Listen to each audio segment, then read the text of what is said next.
Black ম্যাজিকের সাথে ক্যান্সারের একটা যোগসূত্রের কথা অনেক অভিজ্ঞ এবং নির্ভরযোগ্য রাকিদের কাছ থেকে আমি শুনেছি। তারা তাদের অভিজ্ঞতার কথা বলেছে যে ক্যান্সারের মতো দুরারোগ্য ব্যাধি এর সাথে ব্ল্যাক ম্যাজিকের কানেকশন অনেক বেশি।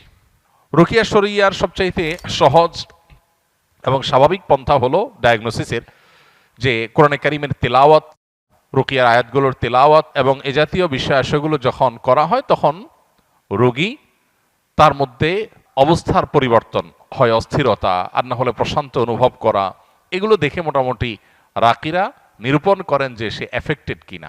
আরও নানাবিধ উপায় আছে, এটা তার মধ্যে একটা। তো এই যে নাম বাপের নাম জেনে পুরা গোষ্ঠী ডায়াগনোসিস করা, দূর থেকে শুধুমাত্র এই নাম দিয়ে ডায়াগনোসিস করা, এটাকে রুকিয়া শরিয়ার সাথে জড়িত রাকিরা সঠিক বলেন না। এটা হলো একটা কথা। দ্বিতীয় কথা হলো যে আমরা আত্মরক্ষা কিভাবে করতে পারবো। আসন্না ফাউন্ডেশন থেকে ইনশাআল্লাহ আগামী সপ্তাহের মধ্যেই আশা করছি আমরা একটা লিফলেট আমরা প্রকাশ করব, যেটা আসন্না ফাউন্ডেশন অফিস থেকে সংগ্রহ করা যাবে বা অনলাইন থেকে আমাদের ওয়েবসাইটগুলো থেকে ডাউনলোড করে নামিয়ে নেওয়া যাবে। কেউ চাইলে ফ্রি সংগ্রহ করে বিতরণও করতে পারবে ইনশাআল্লাহ। সেখানে আমরা জিন, জাদু ইত্যাদিতে আক্রান্ত মানুষদের সিমটমগুলো কি থাকে সাধারণত সেগুলোকে আমরা একত্র করে দিয়েছি এবং সেখানে ব্ল্যাক ম্যাজিক এবং দুষ্ট জিন, বদনজর এগুলোর আক্রমণ থেকে, এগুলোর উপদ্রব থেকে নিজেদেরকে সেফ বা নিরাপদ রাখার উপায় কি, কোরআন হাদিসের আলোকে অনেকগুলো গাইডলাইন সেখানে দেওয়া আছে। এগুলো আমরা মেনে চললে আশা করা যায় আল্লাহ তাআলা আমাদেরকে হেফাজত করবেন। এর ভিতরে মোস্ট কমন হলো সকাল সন্ধ্যার দোয়া এবং জিকির, এটা যাতে কোনো অবস্থাতে মিস না হয়। বিশেষ করে সকাল সন্ধ্যা দোয়া জিকিরের মধ্যে রক্ষা কবচ যে দোয়া জিকিরগুলো আছে এগুলো কিন্তু খুবই গুরুত্বপূর্ণ। তিনকুল, বিসমিল্লাহিল্লাযী লা ইয়াদুররু মা ইসমিহি, তারপরে আপনার হাসবি আল্লাহু লা ইলাহা ইল্লাহু, আয়াতুল কুরসি, এই রক্ষা কবচ আমলগুলো বিশেষভাবে পালনীয় সকাল সন্ধ্যায়। এটা যদি নিয়মিত কেউ করে আল্লাহ তাআলা তাকে হেফাজত রাখবেন। সুন্নাহসম্মত রোজাগুলোর বৃহস্পতিবার, বিশেষ করে চাঁদের 13, 14, 15 ব্ল্যাক ম্যাজিক থেকে বাঁচার জন্য এই 3 দিনের রোজা খুবই গুরুত্বপূর্ণ। রোজা এখন ডাক্তাররাও রাখতে বলে স্বাস্থ্যের জন্য ভালো, নবী সাল্লাল্লাহু আলাইহি ওয়াসাল্লাম বহু আগে বলে গেছেন, এখন সেটার নানা স্বাস্থ্যগত উপকারী দিকও আমরা জানতে পারছি। অতএব আইয়াম বীজের রোজাগুলো রাখলেও সেহের ইত্যাদি থেকে, ব্ল্যাক ম্যাজিক ইত্যাদি থেকে আল্লাহ তাআলা হেফাজত রাখবেন। তৃতীয়ত, বাসা বাড়িতে কোরআনে কারিমের তেলাওয়াত, এটার পরিমাণ আমাদের বাড়ানো দরকার। আমরা অনেকেই আছি বাসা বাড়িতে কোরআন তেলাওয়াত করি না, মোবাইলে ইউটিউবে সারাদিন আমরা এই ভিডিও সে ভিডিও দেখি, সেগুলোতে ব্যাকগ্রাউন্ডে মিউজিক বাজে, আমাদের খবরও নাই। যে বাসায় মিউজিক বাজবে সে বাসায় শয়তান আসবে, মানুষ এফেক্টেড হবে, নানাভাবে আক্রান্ত হবে, এটা খুব স্বাভাবিক। এই জন্য ওই পথগুলো বন্ধ করতে হবে। আর এই দিকে এসে কোরআনে কারিমের তেলাওয়াত বাড়াতে হবে। শুধু তেলাওয়াত না, সরবে তেলাওয়াত, উচ্চস্বরে তেলাওয়াত। উচ্চস্বরে বলতে চিৎকার চেঁচামেচি আমি বলছি না, যতটুকু শব্দ দিয়ে স্বাভাবিকভাবে তেলাওয়াত করা যায় বাসার বাড়িতে ততটুকু তেলাওয়াত, ততটুকু সরবে তেলাওয়াত। এটা আজকাল উঠে গেছে। যারা নিয়মিত তেলাওয়াত করেন তারাও আস্তে আস্তে তেলাওয়াত করেন, আর অনেকে বাসা বাড়িতে তেলাওয়াতই করেন না। তো এই কাজগুলো আমাদের নিয়মিত করা দরকার। এর বাইরে আরও বেশ অনেকগুলো গাইডলাইন দেওয়া আছে আমাদের ওই লিফলেটে। ইনশাআল্লাহ লিফলেটটা আপনার আগামী সপ্তাহ থেকে আশা করি পেয়ে যাবেন। আল্লাহ তাআলা আমাদের সবাইকে এ জাতীয় সব অসুবিধা থেকে, দুরারোগ্য ব্যাধি থেকে, মুসিবত থেকে হেফাজত রাখুন। বেশ কিছুদিন আগে আমার পরিবারের একজন সদস্য জাদুগ্রস্ত হয়েছিল। তখন আমার এবং আমার পরিবারের সদস্যদের রুকিয়া সম্পর্কে তেমন সঠিক ধারণা ছিল না। রোগীর অবস্থা খুবই ভয়ঙ্কর এবং অস্বাভাবিক হওয়ায় ইচ্ছা না থাকার পরেও কবিরাজের কাছে নিয়ে যেতে হয়। কবিরাজ থাকার ঘরে এবং রোগীর শরীরে রাখার জন্য কিছু তাবিজ দেয়, কিন্তু আমি আপনার এবং আরও আলেমদের বক্তব্য দেখেছি এই ধরনের পরিস্থিতি থেকে পরিত্রাণ পাওয়ার জন্য বাড়িতে বেশি বেশি আয়াতুল কুরসি, সূরা বাকারা, ইখলাস, ফালাক, নাস তেলাওয়াত করতে এবং অডিও প্লে করতে বলেছেন। সেই অনুযায়ী আমল করেছি পরিবারের সকলে।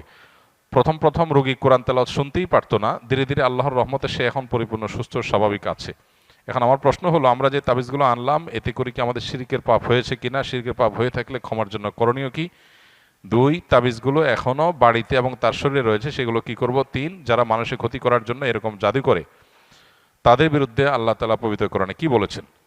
দেখুন, শেষটার কথা আগে বলি। যারা কাউকে ব্ল্যাক ম্যাজিক করে, জাদু করে, জাতীয় তাবিজ কবজ করে, মানুষের ক্ষয়ক্ষতি করার চেষ্টা করে, অনেক সময় আপোষের তাবিজ করে, তারা সবাই গুনাহে লিপ্ত। এবং যারা এই জাতীয় জাদুর কাজ করে, সে জাদুকর, তারা ইসলামী শরিয়ার বিচারে মৃত্যুদণ্ড পাওয়ার মতো অপরাধে লিপ্ত। অর্থাৎ ইসলামী বিচার ব্যবস্থা থাকলে ইসলামী আদালত, বিচারিক আদালত তাদের মৃত্যুদণ্ড ঘোষণা করবে। এই রকম জঘন্য অপরাধ তারা করে, কারণ এর মাধ্যমে একটা মানুষকে শেষ করে ফেলা হয়। ব্ল্যাক ম্যাজিক সম্পর্কে যারা এই মুসিবতে পড়েছেন তারা হাড়ে হাড়ে টের পাচ্ছেন এটা কি জিনিস। নবী সাল্লাল্লাহু আলাইহি ওয়াসাল্লাম পরিষ্কারভাবে বলেছেন, এইটা ওঁটকে হাড়ি পর্যন্ত আর মানুষকে কবর পর্যন্ত পৌঁছায় দেয়। ব্ল্যাক ম্যাজিক বা কালো জাদু, এটার ফলে ওঁটের মধ্যে যদি বদনজর লাগে অথবা ব্ল্যাক ম্যাজিক লাগে, এই বদনজর ব্ল্যাক ম্যাজিক এগুলো ওঁটকে অসুস্থ করতে করতে একটা সময় এমন পর্যায়ে নিয়ে যায় যে জবে করে তাকে খেয়ে ফেলতে হয়, হাড়ি পর্যন্ত চলে যায়, বাঁচার অবস্থা থাকে না। তার মালিক তাকে রুগ্ন হওয়ার কারণে একটা পর্যায়ে এসে মরণাপন্ন হয়ে গেলে তাকে জবাই করে খেয়ে ফেলতে হয়। আর মানুষ বদনজর এবং সেহের এগুলোর কারণে অসুস্থ হতে হতে হতে একসময় কবর পর্যন্ত চলে যায়। তো এই জন্য যারা এই কাজগুলো করে তারা শুধু কবিরা গুনাহে লিপ্ত তা নয়, বরং মানুষ হত্যার যে অপরাধ ক্ষেত্র বিশেষে তারা সে অপরাধে অপরাধী, এবং তার চাইতে আরো জঘন্য, শুধু মানুষ হত্যাই করছে না, একই সঙ্গে শিরকেও তারা লিপ্ত, কারণ এখানে শয়তানের সাহায্য নেওয়া হয়, বিশেষ করে ব্ল্যাক ম্যাজিকের ক্ষেত্রে। কেউ যদি আগে থেকে এরকম তাবিজ কবজ নিয়ে থাকে, বিশেষ করে তাবিজ কবজের মধ্যে ফেরাউন, নমরুদ, হামান, অমুক তমুক লেখা থাকে এবং অনেক সাংকেতিক বিষয় আসলে লেখা থাকে, তাদের উচিত তওবা করা। প্রথমত নবী করিম সাল্লাল্লাহু আলাইহি সাল্লামের যে চিকিৎসা পদ্ধতি, এর মধ্যে তাবিজ দেওয়া নেওয়া ছিল না। তিনি কখনো তাবিজ কাউকে দেননি, নিজে ব্যবহার করেননি। তিনি কি করেছেন?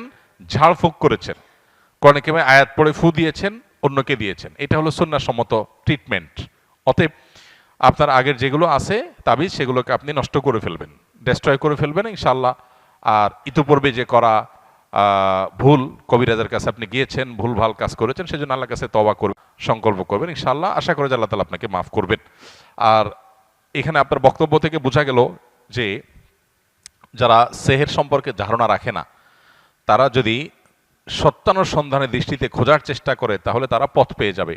কোরআনে কারিমের তেলাওয়াত করা হলে কিভাবে একজন ব্ল্যাক ম্যাজিকের রোগী ধীরে ধীরে সুস্থ হয়ে ওঠে এবং অস্বাভাবিক পরিবর্তন তার মধ্যে আসে, এটা কোরআনের একটা মুআজিজা, অলৌকিকত্ব। মাশাআল্লাহ, এই অলৌকিকত্ব কেউ দেখতে চাইলে